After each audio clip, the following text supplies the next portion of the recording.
Let's go back down to Myrtle Beach Air Force Base now and talk to Sue. Sue? Bob, I don't know if you realize this, you probably do because you made your own trip to Saudi, but it is a 9,000-mile trip, which these guys began on March 16th. And it's particularly grueling, of course, because these guys fly so low, so they're going to be really tuckered out when they get here. Now, again, this is the second cell, which is arriving, and we've got 4 fellows coming in. I didn't catch the last guy's name, but we've got the pilots are Captain Baldwin, Lieutenant Scott, and Lieutenant Sobel, and I'm sorry I did not catch the last fellow's name. So far on the ground, we should have 7. And I don't know what you can see right now, but an A-10 is taxiing in, and they may be waiting down at the other end of the runway for all to arrive. I'm not really sure. They haven't given us any word. They are playing a welcome home song, and the band is standing up and cheering. And Sue, I understand the governor is on the base. Do we know any more whether he's going you talked to some people yesterday, I understand, that were just back and were enjoying a day on the town. What was your reaction to all that? The men that I talked with were shopping, and actually we had set out to do a story on people's reactions to everyone coming home, and just about everyone that I interviewed, whether I wanted to or not, turned out to be a soldier, and they were all out doing all the things that normally we might consider mundane, like buying ice cream cones or shoes, but actually that was just fine to them. They just wanted a big slice of Americana on their return home. And right now, I think what you can see, it's hard for me to look at the monitor, but you can probably tell me, is a big old A-10 pulling up, the first one It's to a beautiful sight. The question is, can you, are any of them appear to be damaged to you? Can you tell from where your vantage point is? Damage, did you say? Yes. No, Bob. I think there was one of them that was left behind either in the United Kingdom or at peace in New Hampshire because it suffered some type of slight mechanical malfunction. However, the remainder of the 24-23 should be returning, and they should be in suitable flying condition. It's very difficult to damage these A-10s. That's true. They are probably one of the most versatile aircraft that the Air Force is currently using. And even though we said a while ago it is probably going to be phased out in the near future, I hear some cheers going up down there. That's right. A lot of people waving their little flags, and there's a huge billboard which says "Welcome Home 354th." And now you see 3 of the planes have pulled up. Lots of excitement, and all the media are poised to get their best shot of these men stepping out of their planes, which I'm assuming they have become fast friends with. It has to be a wonderful sight for them not to see blowing sand going across the runways. Oh, incidentally, you might note that those large containers that were on the families, the friends that have all shown up. Sue?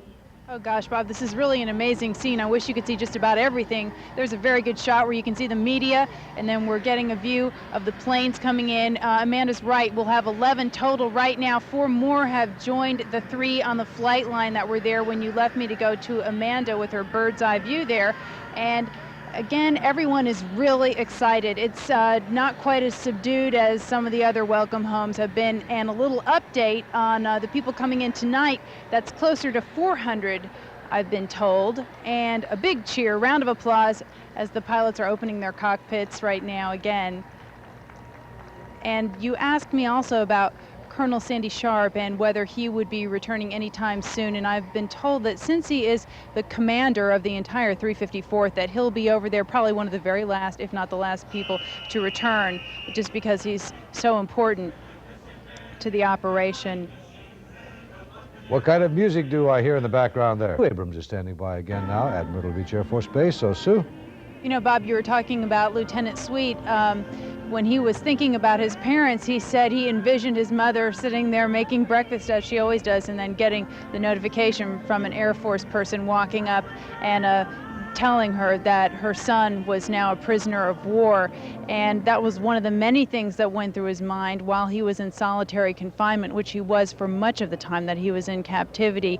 He mentioned that at one point they let them all into one large room as a bombing raid crumbled part of the captivity area that he had been in. He said that was the best time, and they all got their story straight.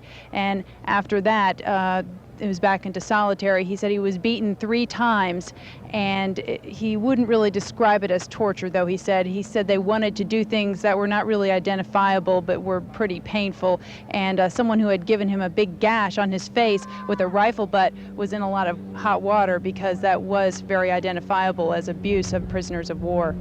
Of course, we did hear from the parents, and the mother did tell Action News. Definitely, definitely. Well, you can sure see them on the ground where I am. Everybody is very happy. This is a really wonderful and poignant moment here at the Myrtle Beach Airforce Base. And they haven't had much to be too happy about over the past several months. So there's the line. Colonel Hayden is on his way over here. He is making a special effort for us to come over, so we'll be able to talk with him live, which will be a really fantastic moment because, as I mentioned, he is the director of operations for the entire wing of the 354th, and the man has just gotten out of a plane 9,000 miles. So we'll make an effort to speak with him whenever he wants to be spoken to.